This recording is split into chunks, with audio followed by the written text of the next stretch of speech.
right. So, welcome to another podcast. I'm here with Drew Hello. Grossmann, That's me. the one, the only. And I asked him to be on this podcast because he is the author of a brand new book that is coming out soon, the title of which is The Universe Does Not Speak English. And it is a book that delves into spirituality, the body, the mind, and the spirit. And Drew has been a good friend of mine for a long while now, and I hope that we can discuss the book. So, Drew, just give me a broad overview. What is the book about? Well, I think the book is basically self-explanatory, at least in the title. You know, the universe doesn't speak English. To me, it means that there's way more than meets the physical eye or the sensations, especially. And the book is broken out into 3 separate pieces, like you said. So part 1 is the mind, part 2 is the body, and then part 3 is the soul. And it's my belief and understanding that each piece specifically has functionality for a specific purpose, that being dimensionality. So, for instance, the body... What is that? What is dimensionality? You got to fill me in. Let's say the body, right, exists in the 3rd dimension.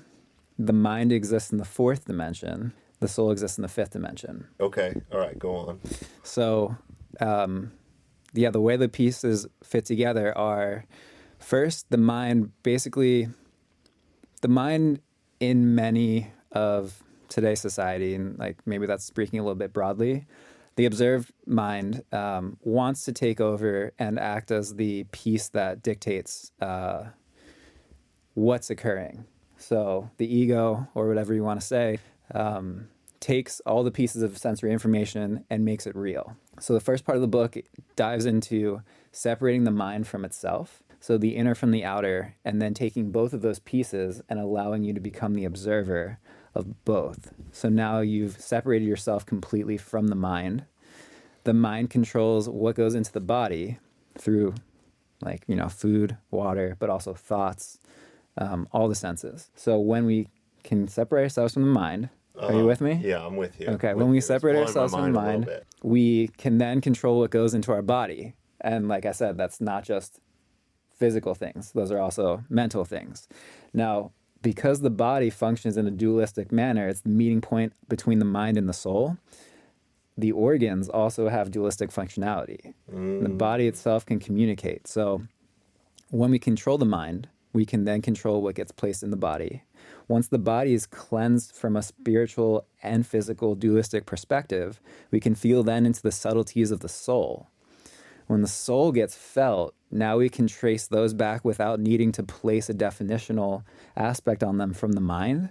And instead of going, this is the conclusion of the book, instead of going from mind to body to soul, which everyone will say mind, body, soul, we flip it and we can feel the soul first, track it through the body, and then allow it to come out through the mind. So it goes soul, body, mind. So it's more of an inside out as opposed to outside in. Wow. All right. And so that's a very interesting take on kind of, mind, body, soul, but it's in reverse, because what you're saying is that the soul, I want to make sure I'm understanding you, the soul is the intersection between, no, I didn't get it. Hold on. Let me think for a second here. So the soul is through the body and the mind, but you can pick up on it first in the soul. How do you do it? So let me back up a little bit. Because I have a curiosity. Yeah. So the title of the book, yeah. It's pretty, I love the title of the book. Thank you. Tell me, what is where was that inspiration for that from?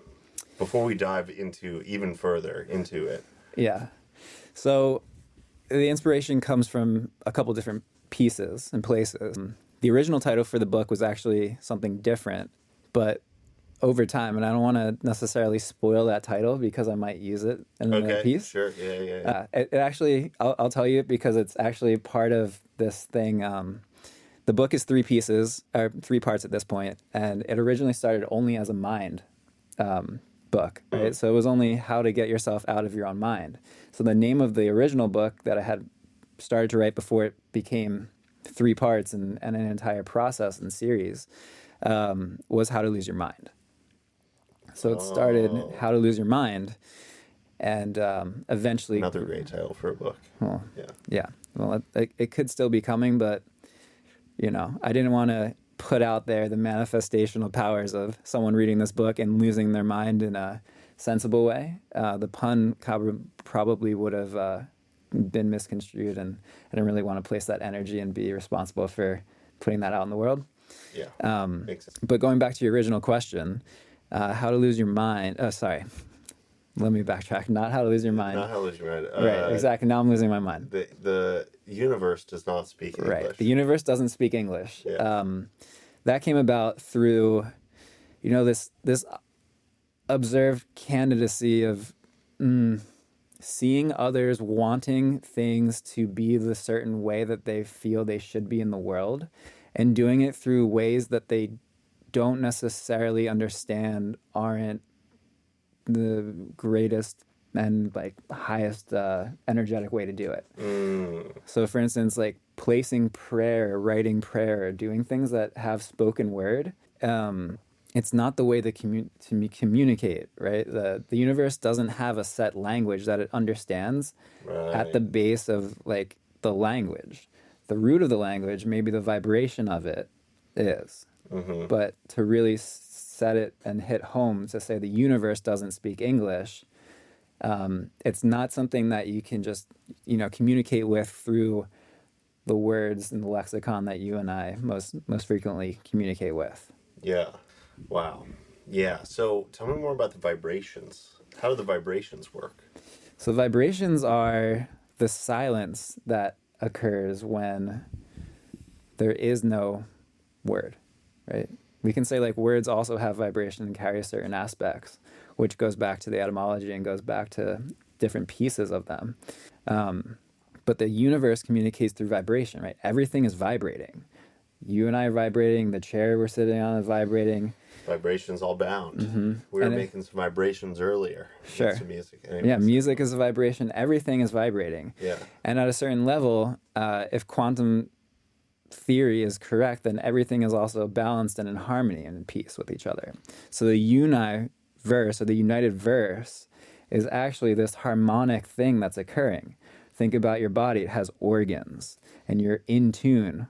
You're getting in tune with people. All these things, if you hit a tuning fork that has the same hertz or frequency next and hold it next to another one that's the same, it'll start vibrating at that harmonic as well. So the vibrations of feeling others and their harmonic energies is really what it comes down to. And that communication is not just through the physical senses of seeing something, because our senses are also very limited.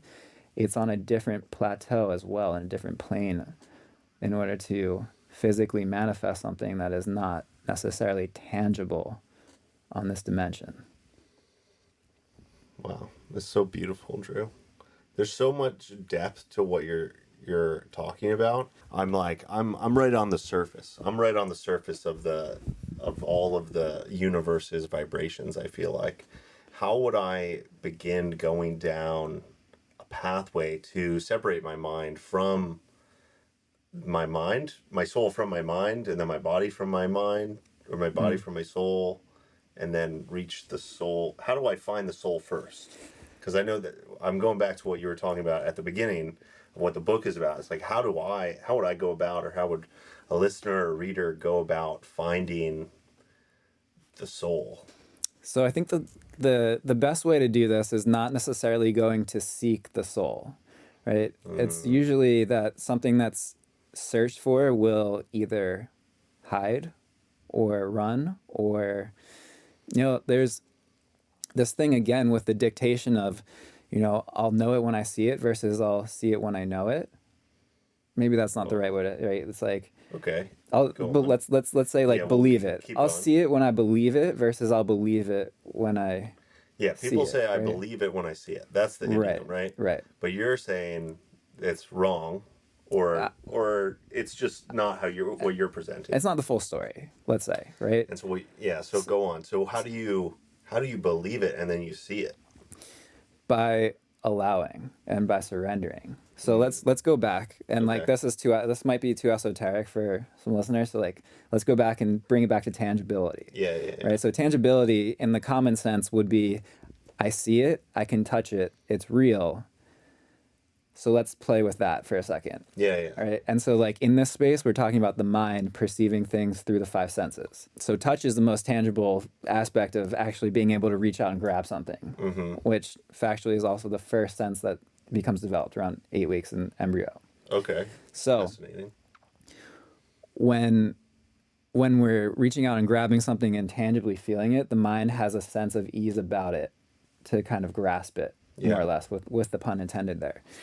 So, and I use the exercise to just witness that not necessarily everything you know is real or occurring outside of you, is to like take any word, like take a word, figure out a word that's like around here even, like, like candle. Candle. Almost knocked over candle there. So candle, I say the word or you read the word. All right, Take the word candle. Yeah, so this is called the word game, and it's in the book. It's, I think, one of the first exercises that I put out because it's very, very potent.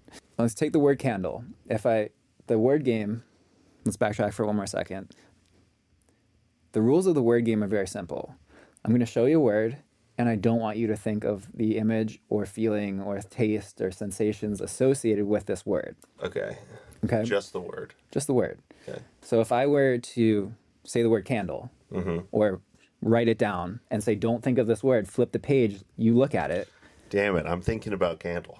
Yeah, and like, what are you thinking about candle? I think about a little flame, think about smells usually. Sure. I'm thinking about the shape. It's like cylindrical. Heat, all these different things that are externally like felt of this, right? Yeah. And I would do it again and I say like bath or cat, mountain, volcano, all these different words have associated meanings to them. That's part one.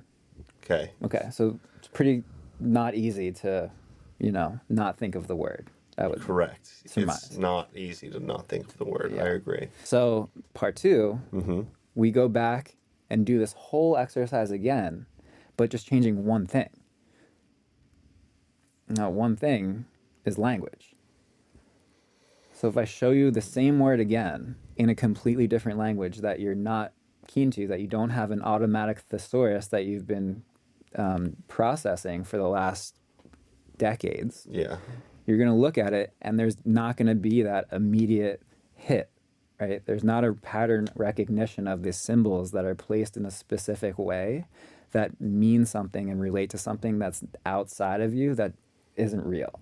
Yeah. Does this make sense? Yeah. If I don't have any context for the word, then it means nothing. It's just letters or just symbols on a page. Undefined. Yeah, it'll be undefined. So whether it's a Chinese character or whether it's a whole string of other letters in a completely different, like, Cyrillic language, it's not going to come up in the mind as something that it can connect to those essential feelings that you're sensing, right? You're sensing the cylindricalness and the heat and everything else. But for someone who does have that downloaded in their thesaurical brain and the lexicon is there, they would look at it and have a visceral response to it. So what is that telling us? It's telling us that the thing that's outside is not actually within us, and it's not fully known either. It represents something through a pattern of symbols, but it's not actually fully real and doesn't need to be taken as fully real either in that moment. So what do I do with this information? So the best way to use this information is to just notice the fact that when we're seeing something, it's just not, it's representing something, but it might also not be. Not totally taking it as true and real at face value every single time that we see something. Right? Yeah. So this is like the starting to pull the outer from the inner and say, okay, like I'm looking at what I'm looking at and I'm observing myself seeing this thing before I take it in as immediately like glued together. Yeah. Okay. I see what you're saying. So it's starting to question when we see things, is that what we're really seeing? Sure, you could put it that way. I wouldn't put it as like as on the nose as like, am I actually seeing that? I think you are seeing that, but to the extent that the word or something is representative of it, could be a little bit more discerning. So let's go back one more time, and I'll bring this like a little bit further around for everybody. Okay. So I feel like this is like high level spiritual practice right now. Well, this is just mine. This is only part one, man. Oh my gosh. Hold on. I can't even imagine getting into the further parts. Let's just talk for a second about words. Okay, we're talking about words. Let's talk a little bit more. Let's talk about words. When words are defined, they're defined by the words. Correct. Okay. And definitionally speaking, the one rule that we all learn in grade school is that a word can't define itself. Right? That's like the one rule. That is what they tell us. It can't self-define. Okay. Which self-definition of like a self-defining thing is meta. Like that would be the word, right? Yeah. Okay. Metacognition. Well, I know, I'm just joking. Anything. Yeah, sorry. So,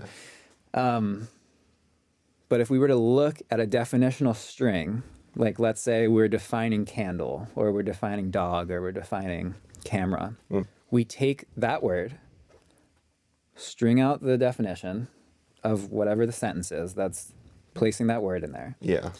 If we continue to take a word from that definitional string and move it down and down and down and down, if we take A equals B equals C, A equals C, but we put this out into basically an infinite loop, we'll find that eventually that word is going to appear in another string at some point in time. Yes. Right? I agree. So if we extrapolate this, that means that all words are self-defining. There's no word that's not self-defining. Right. Yeah, when we extrapolate it out far enough, yeah. All made up. Yeah. So the tree that I'm talking about necessarily isn't the same tree that you are witnessing in your third eye or imagination that I'm saying. Mm-hmm. Right? So there's an incompleteness of clarity when we get words across to each other. Right? So it's not necessarily false, but it's also not necessarily true anything that's happening. If we extrapolate that to the senses, to the right, it's not necessarily fully clear. Yeah.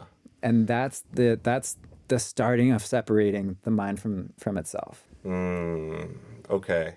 And so I'm beginning to understand. It feels complex for me. Maybe I just haven't been thinking about it in the way that you have, obviously. But so that's the mind. We're starting to separate out that, because basically what you're saying is like we each have this individualized experience, and in order to communicate that to another person or communicate that at all, what we communicate in words is only 5% or less. I'm just using a random number. True. Not saying it's it's that number exactly. So what do we let me think here. So Drew, what do we do next? So I can answer the question that you were probably thinking. Okay, what was the question? The answer. What's the question and what's the answer? The question. I just want you to interview yourself. The question would probably be, how do we best communicate with each other what's happening inside of us if words are not doing it? That is the question, yeah. Well, that's the answer of the book, which is the universe doesn't speak English. And the true answer is through evoking feeling. So, and is that the body? I would say the body is the conduit of the feeling. There's emotion and there's feeling. And I believe those are two different things. You said motion or emotion? Emotion. Okay, so there's emotion and then there's the feeling. The feeling. And the feeling comes from the soul into the body and then erupts in the mind's eye where we try and describe it. Defined by the mind. Defined by the mind. Yes. Okay. Yes. Because the mind is trying to make sense of it. Yes, the mind is trying to define it. Okay. The mind needs to define things in order for it to have a sense of self. And why is that important to the self? Or for the survival. For survival. Yeah. Okay. Tell me more about that. Without a sense of self, then there would be no... I mean, the mind is driven by these instinctual habits and patterns. Okay. So if there's no sense of self, then there is no there's no survival instinct, right? It's the taming of that survival instinct that gives one the clarity to release a lot of these things that are seen and inherent within a lot of society as well. Can you give me an example of that? Yeah, like ashrams. Okay. All right. Makes sense. But if we go back, I want to answer this, like the question that was not question. The one of the points of the universe is also that nothing exists outside of yourself. Everything is a conversation with yourself internally, always. And that internal conversation needs not be defined. Correct. Yep. Right? Like, the sound of rain needs no translation is a quote from Alan Watts, and it's like the opening quote from the book. And it's just like, yeah, like, I don't need to know. I don't need to, like, the sound of rain needs no translation, you know? It just is. It's just known. It's just is. You know, it just is. Yeah. There's wisdom, knowledge, and truth, or knowledge, wisdom, and truth. And I believe those are also like an upscaling of different forms of what is. So knowledge is like information, right? Okay. And there's a whole path we can go on there with like how the modern hunter-gatherers are now information gatherers, and why the how do I want to say that? Like, why there's so much... Say it. Rip it into it. Rip it open, dude. I know you want to. Why the intent of so much of society is to gain information that means nothing and subverts anything. So like social media, like all the death scrolling, all of that is just it's their survival instinct that's left over from hunting and gathering. And now individuals are just because we just want to gather information. Yes. It's like the gathering. There's a need of like some sense of self, right? That like is instinctual, built into genetic code or whatever you want to say. But because you can go shopping at the supermarket to get everything you need, someone else has already gotten it for you, which we can also talk about food, and it's a whole different, like, no one's really touched the food, and it's a whole different thing. The sense of completion is left open. So there needs to be some gathering for survival purposes. And that gathering is this useless, like... Cat memes. Yes. Cat memes and... Who needs more cat memes? Nobody, but we seem to be collecting them. Yes. As a society. Right. And the question is why, and that's my answer. Whoa. Okay. I want to deviate a little bit. I want to go in a different direction here. Okay. So, Drew, why is it so important for you to share this with people? That's a good question. To answer, I can give you, one of the most relevant things of my life that I've come back to understanding. So when I was young, I used to have a lot of lucid dreams. And there's one dream in particular. A lucid dream is when you wake up in the dream and you're still dreaming and you have control and full agency over the dream. And the lucid dream that is most relevant to me in my life and kind of gave me, like, didn't give it to me, like, it was just sitting in the background for a while. One of those things that, like, wow, that was a very, very lucid experience that I had. And thinking back, it makes a lot of sense. So the dream was, I was just walking around my elementary school playground, hanging out with some friends, became lucid. And in this particular moment, I chose the path of not like flying, not like driving a car, doing whatever I would want to do, like at that age. I just turned to the person next to me and I just told them that it was a dream. And I like started waking everyone else up in the dream. Yeah. And it was a very interesting experience to have that happen. Quite meta and interesting. So you were in a dream. You woke up in the dream at the playground. You started telling the other children about the dream that they were in, and they began waking up from their dreams. In my dream. In your dream. I don't know about in their dreams, but in my dream. Right. So at the end, everyone had their own agency over this dream, and it was like, yeah, it was very, very interesting. And so where does that lead to you wanting to share this with the world? I think it's important to understand, first of all, like, well, that's the dream. That's kind of like the prophecy, I would say, right? Oh, okay. That's like dialing it back to like a very innocent, childlike drew. Mm-hmm. I think that was always kind of something that was like, oh, like, let me help. If I know something that others don't know, how can I use my skills to better get them also like along the path here, or at least, you know, understanding the things that that I think that I can help with. Yeah, using all the different resources at my will. Wow. And so that's why you need to wake others up. I don't need, so the thing is like not about waking anyone else up. Oh, okay. I've learned over the course of my life that I can't have anyone do anything. There's nothing that I can control from anyone else's perspective. And if I try to, it actually becomes more of a slingshot in the opposite direction for me. So it's not about waking others up. It's not about having others join me on the path. It's literally just putting out information. Like, it's like the FedEx guy. He's delivering you your Amazon packet, or, you know, Amazon, right? Like, I'm just mailman. I just here's like some mail and like whatever, you know, if it happens, it happens. And it's interesting, you know, like I'll be in a workshop or I'll have a retreat and people will be at different stages of their lives and different stages of their spiritual development, of their mental awareness and all other aspects that come along with it. And so things that I say will hit different people at different times. So even in like reading the book, you know, first time you read the book, you might get something out of it. But second time you read the book, you might see something that you didn't notice the first time because you're further down the path than you were the last time.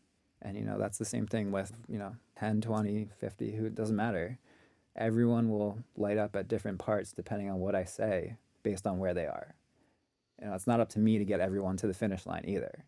I can't do that because everything is inside. Inside the mind, the body, everything's the soul. Everything's inside the vessel. Let's put it this way. I'm lost a little bit. I'm lost. Let me go back for a second. You gotta fill me in. Keep going, because I'm fascinated, but I'm also like, what are we talking about? This is what we're talking about, Michael. The soul is a fifth dimensional element. Okay. Yes. The body is a third dimensional. Okay. Clear. Material. Time is a fourth dimensional thing. Time. Yep. Okay. Okay. And the mind is in the fourth dimension. Okay. If we imagine a point, the first dimension, it's just a point. It's a marker. Yeah. It cannot exist. It doesn't really exist. Yeah. Sorry. I'm boring you. No, you're not boring me. My mind is like... No, this is good. The yawning is actually like, it's a sign that your brain is making new neural connections. Yeah. So, first dimension is a point. You're not boring me. It's truly like, holy shit. My mind is kind of expanding here. I'm like, whoa. Okay. First dimension is a point. Yeah. Second dimension is a line, because we would draw a straight line between 2 points. Yeah. Third dimension has depth. Okay. So X, Y, and Z axis. Yeah. Fourth dimension is time. Fifth dimension encompasses that time and that axis back into a point. Okay. So it would take a timeline. Yeah. And it collapse it back so it can observe the entire timeline as a point again. Okay. So that's the soul. Gotcha. Okay. And then are each of us our own little points of fifth dimensionality? Yes. And then how are we interwoven? Is this a sixth dimension, or are we connected all in the fifth dimension, or is the sixth dimension the connection of those points, just as the second dimension is the connection of the first dimension? Exactly. Yeah, there's soul families and there's soul clusters, and it goes up and up.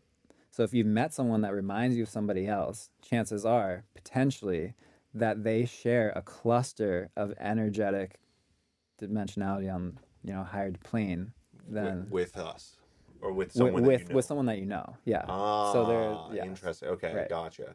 But if you think about it like this, Michael, so okay, let's go back to dimensionality, and like I'm gonna work through this a little bit more with you.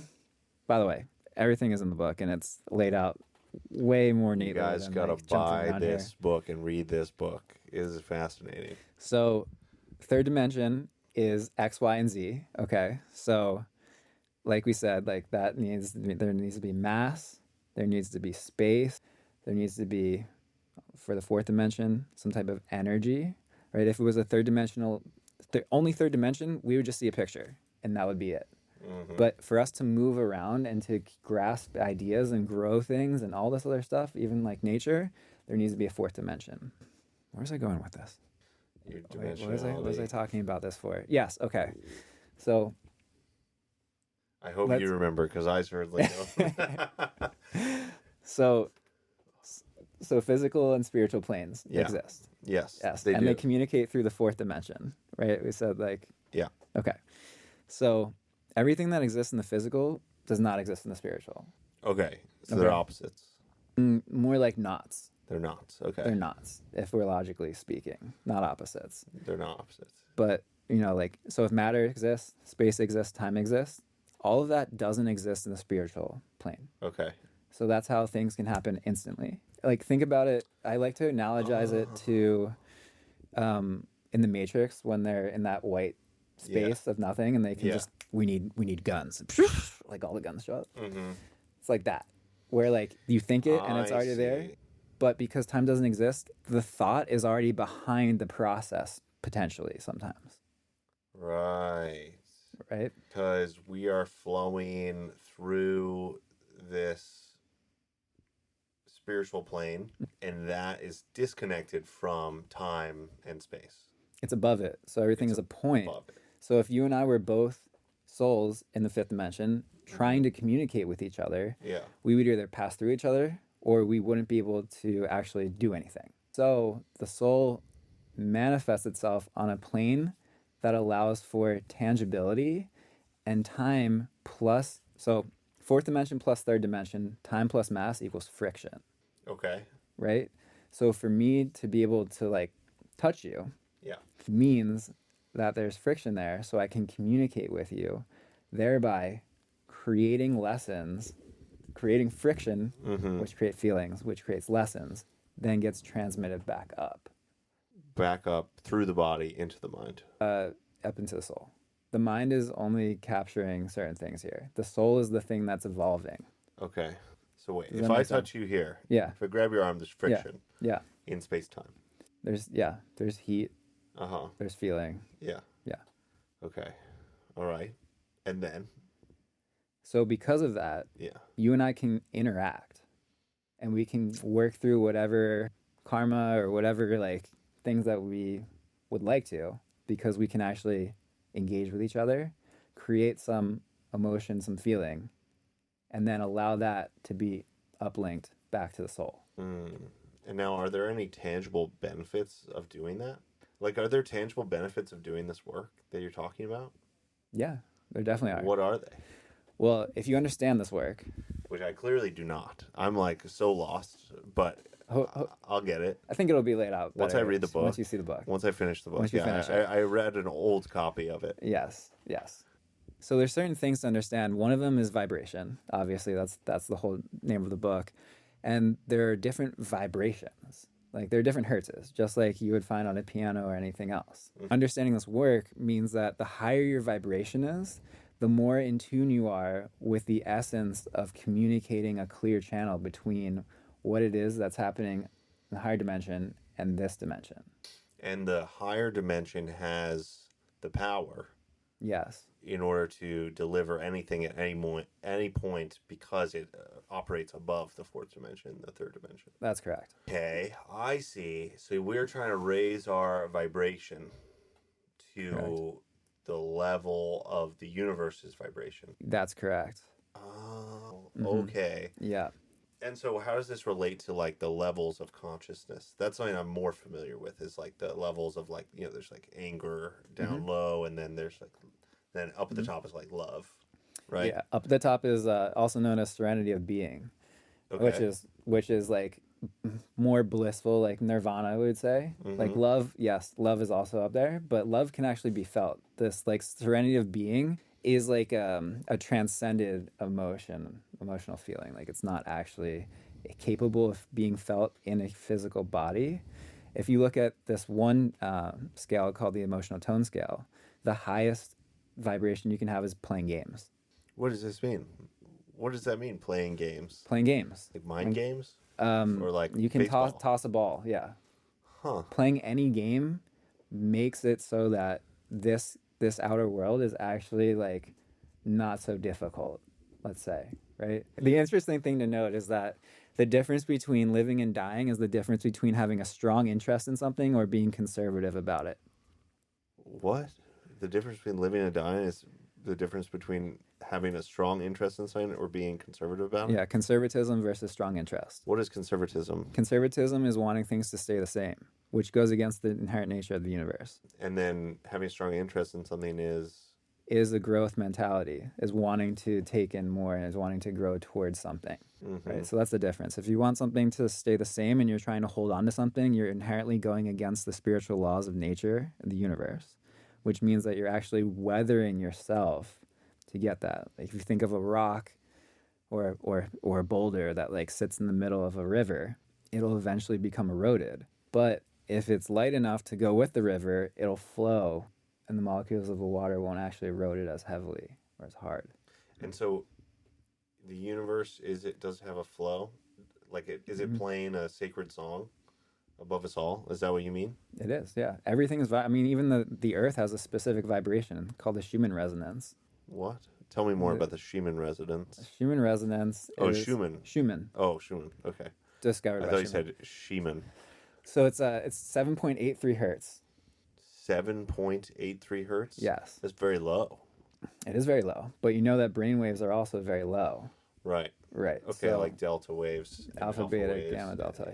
Yeah. Okay. And so what's interesting is that the Schumann resonance is actually the midpoint between the alpha and theta waves. Okay. So it's right in the middle of everything. But yeah, the earth is vibrating at a certain frequency. It's also giving off electromagnetic fields. It has an abundance of electrons. So it's actually a net negative sphere. And what does this mean for all of us on Earth? Well, humans especially, the reactive process of oxygen creates these free radicals in the body. So humans can have a net positive charge, which can cause a lot of problems, which is why you hear a lot about free radicals, which is actually just, it's called an oxygen species or something, like a reactive oxygen species in chemistry. But by grounding or touching your bare feet to the earth, you're actually discharging or allowing the negative electrons to come up to bond back together with these oxygen species that need an extra electron. So you're actually balancing out all the free radicals that can cause damage to the body. Yeah. And what kind? So let's talking about the body. Now that we're getting into the body, so we glanced over the mind a little bit. We went into it a little bit. I don't know if I fully grasped it, but let's go into the body. What's something that you would want people to take away from the body section of your book? Like, what is one insight that might lead someone to get closer to speaking the language of the universe? That's a great question. Yeah, there's many parts of the body. Like, so some of the sections within the body part, it covers water. Water is vibrating as well, right? Your body is made up of 80% water. A lot of water. So basically, you're just a big water blob that has some crystals in it, some minerals, right? Water and minerals is what makes you up. This is going to delve into the spiritual section for a second, but bear with me. Yeah. If you are light and your body is water and it has some crystals in it, then the light that's bearing out of your body is passing through water that has certain refractions in it. And those refractions are what create your aura. Whoa. That's so cool. Holy fuck. Yeah, so let's go back to the water. So water, and this is just like, this is more touching on spiritual, but we're already here, so we might as well. That's fine. I don't want to leave a cliffhanger here. Water is vibrating at specific frequencies just like everything else. It's also been proven that the mind can affect the environment under which it is. This would be like, for the body example, epigenetics is a term that basically means that the environment can be shifted and it can change the genetic outcome of certain events within your genome. We don't have to go too deep into it, but the main factor is that the mind controls environmental factors in the body. Depending on the environment, it affects certain things. Mind also can control certain vibrations then. These vibrations can affect things outside, just like a tuning fork. So if we take Water, for instance, the vibration of water can be affected by the mind. Of the water within our body. And outside. Okay. But we can say like this is boggling outside. This is going to be soul as well, but so you're saying we have the power to control water's vibration with our mind? Yes. Is this proven? Yes. Yes. Explain.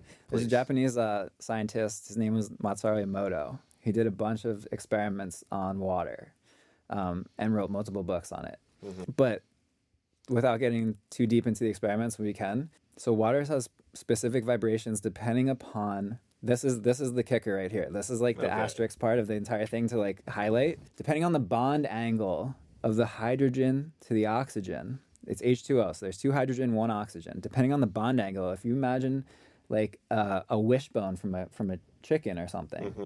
or just trying to break something open, the wider the bond angle, the easier it is to break off the pieces. Yeah.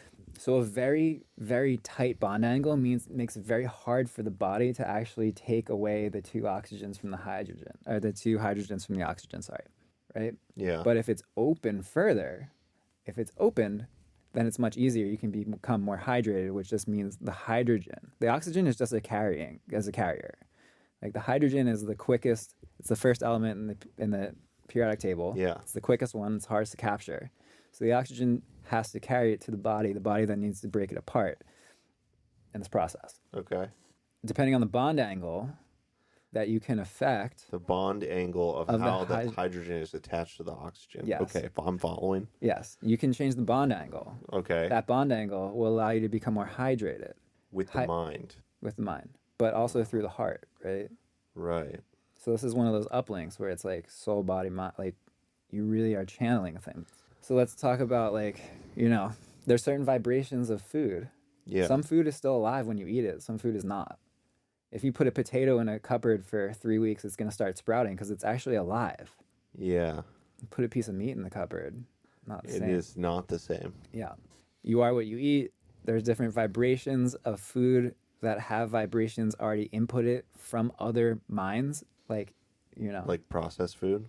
Processed food, but mainly like animal products sometimes, right. if they're not raised in the proper way. Right. Hence. So that's why it's better to eat things that are made with kindness. Yeah, I would say it's better to eat things that are produced with loving hands. Yeah. Same way that mass-produced piece of bread is not going to taste the same as a local artisan bread. Right. It's made with love. It's made with love. And that's a real thing, just like you said.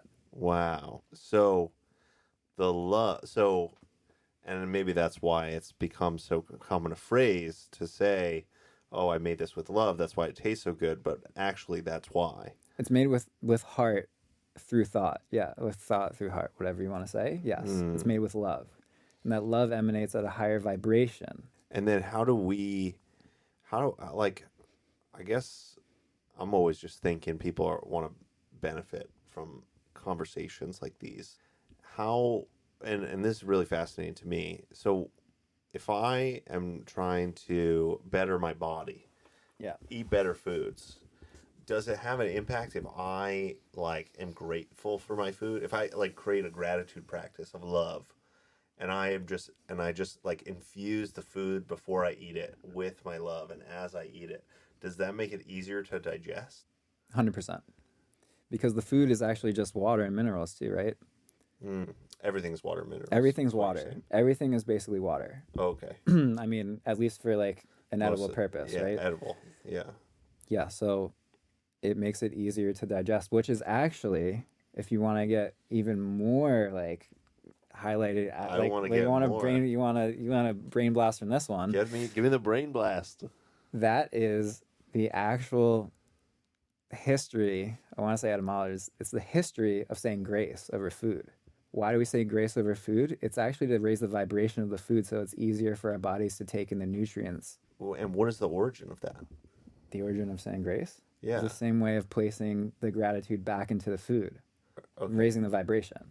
I gotcha. There's also an element of being present with the food itself. Also gives you more of it. Wow.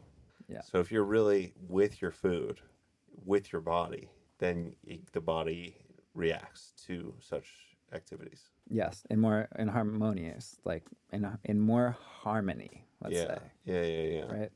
Oh my goodness, Drew. Okay, so that's a little tidbit about the body. Oh, there's way more to go. There's way more to go on with the body, but yeah, that's a tidbit. I can tell you that Emoto, just like you can look up his experiments and all of his published works, but he took he took water and from the same sample would subject it to different emotions through thoughts. He would write words on um, different Cards, different cards. He put it on jars.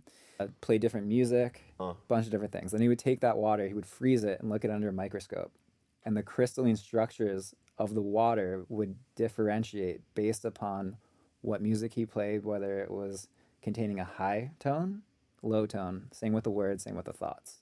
And these experiments have also been conducted through food sitting on people's tables, like, or through growing plants. Wow. Yeah. Well, this I can't wait to read the rest of the book then, because this is fascinating, and I'm curious. Now we've gone through a little bit of the mind, a little bit of the body. I want to dive into the soul a little bit. Like, what is the soul, Drew? Well, I think that's a question not for A question not for you. That's kind of It's like that's too far. That's the point of the book. You're not supposed to ask. Right. I think the soul is the observer. That's the best answer I have. The soul is the observer. So if you have a thought, if you think a thought, it can't be you because you observed it, right? Everything that's observable is not you. So by process of elimination, the only thing that's left is the one observing, and that's the soul. Thank you for answering that. Now I'm curious, how do we engage? Are we in control of our soul?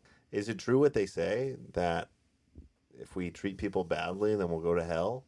Our soul will be damned for millions of years? Like, what is the reality of the soul? Well, the reality of heaven and hell is that they both exist currently on this plane. Ooh, spicy. So depending on... Like we create our own heaven and hell. You're creating your own heaven and hell. Yeah. If you follow any Buddhist or Hindu lineages, then there's a cycle of samsara, which means that karma affects the rebirth and reincarnation cycle. So depending on how aligned you are, what gives light versus what takes it away, you can have repercussion. Doesn't mean that it's necessarily bad or good. It depends on the observer, but also, suffering is also an illusion because it's observed. And so the soul is the observer. So, but I feel like you didn't answer my second question, though, of do we have control over the soul? The soul has a specific journey set out for itself at the beginning. Okay. So it's on a journey. We engage with the soul, but we aren't our souls?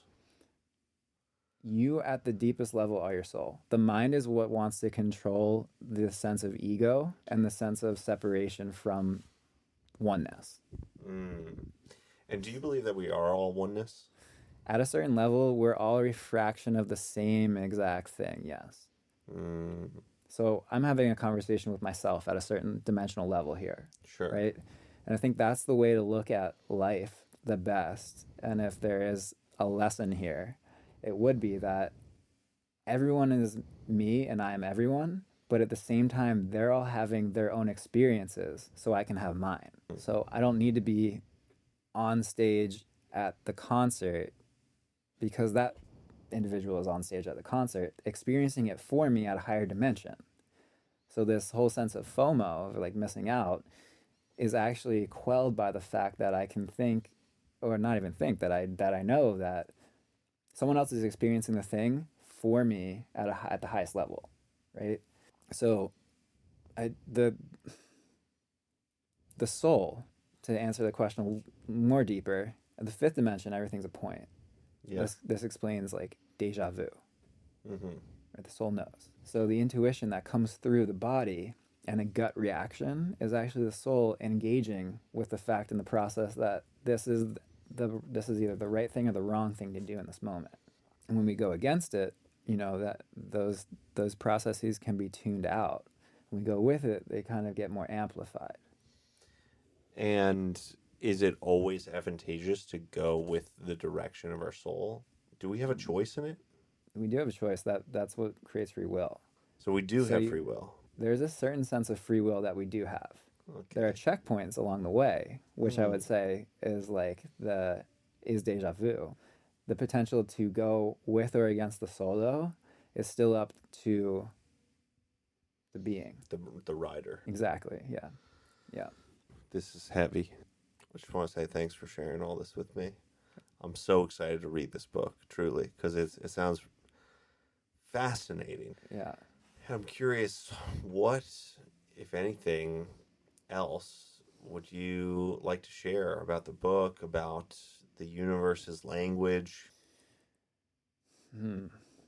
Yeah, I think, the universe doesn't speak English, and everything exists in silence. So if we think about human evolution, if we want to think about human evolution as a stated fact, because that's also controversial in spirituality. I don't know. We'll just say human evolution. We evolved from not having eyes, right? Eventually, if we go back all the way to the beginning, didn't really have eyes, didn't really have ears, definitely didn't have noses, and a mouth. We existed in a space where we had a sense through intuition. Okay. And that is the sixth sense. The hidden sense, the one that's internal, is the essence. The sixth sense is essence. Wow. Okay. Yeah. So in a way, it sort of is our first sense. Yes. It's the first sense is intuition and essence. But then as our bodies developed these other abilities, these other senses, it has slowly but surely gone into the background. Yes. And what you're saying is that there is nothing to feel or see or taste, but there is the essence to intuit the pathway of the soul. Into it. Into it. What? Into it. Into it. Right. INTO. INT. Into. Yeah, into. IT. Yeah, into it. Or in INTO. IT. Yeah. Right. Into it. Yeah. Thank you so much for joining. I hope you enjoyed this. Anything else, Drew? Where can people find you? You can find me on Instagram, Drew R the Guru, ARE.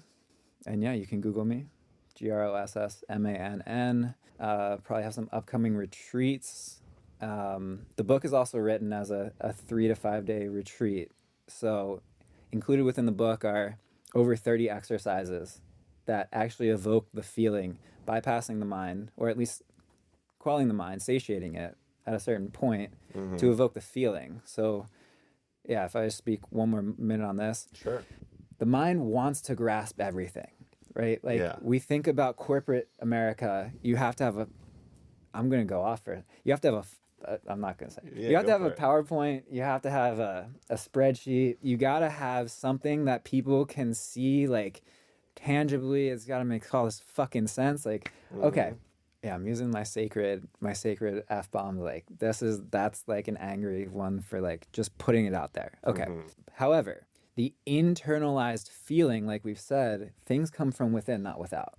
So to evoke the feeling, bypass the mind, get through the body and allow the soul to feel it. Now we can identify it not by definitional strings of symbols, but by just the knowing, just like the rain, we know it. And so these exercises evoke these feelings to not be defined until after they're felt, instead of the other way around. It's I ask you what love is, and I got to define love, where it's no, you feel it, you and me feel it, and let's put a word on that now. Instead of top down, mind, body, soul, let's go soul, body, mind. Let's feel it first. Then then we'll say what it is, and now we'll agree to that. So there's over 30 exercises going from the mind into the body, then to the soul, that lead you down the path. Separate the mind, become the observer. Imagine the imagine.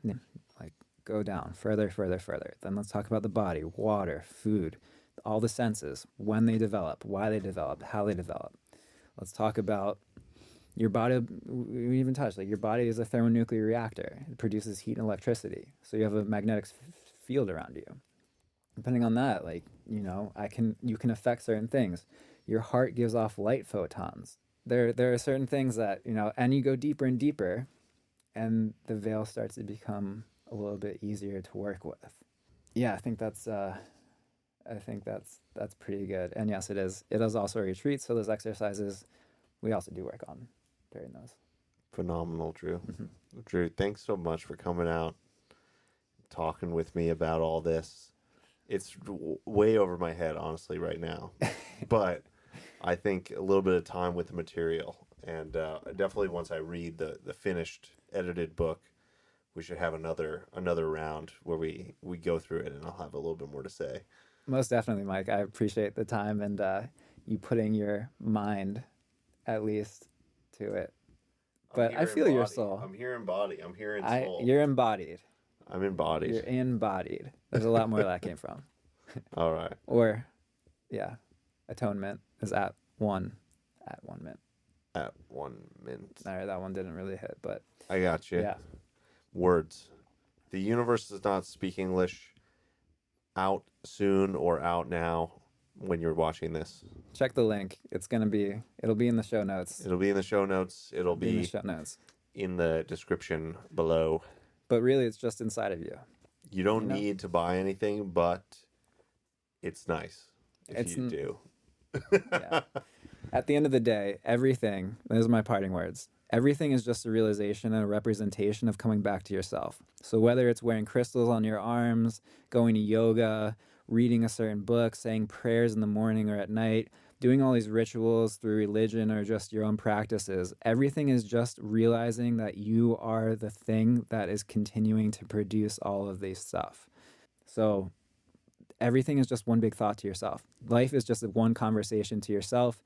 It's just trying to get you back to the present. The mind has imagination. It can move into the future, which causes anxiety, or the past, which causes depression. Everything is only happening in the present moment. So everything is happening now. That's where everything is defined. That's why people love animals. That's why people have pets. That's why everything is happening now. And it's not even happening now in the fact that you're witnessing it through these senses. It's happening now in the fact that your soul is knowing it's happening now. Everything you're seeing through your eyes, through your ears, is happening in the past. What's happening now is the present moment, which is the silence of the knowing. That's why meditation, closing your eyes, you're witnessing the presence of now. That's all I got to say. That's a mic drop.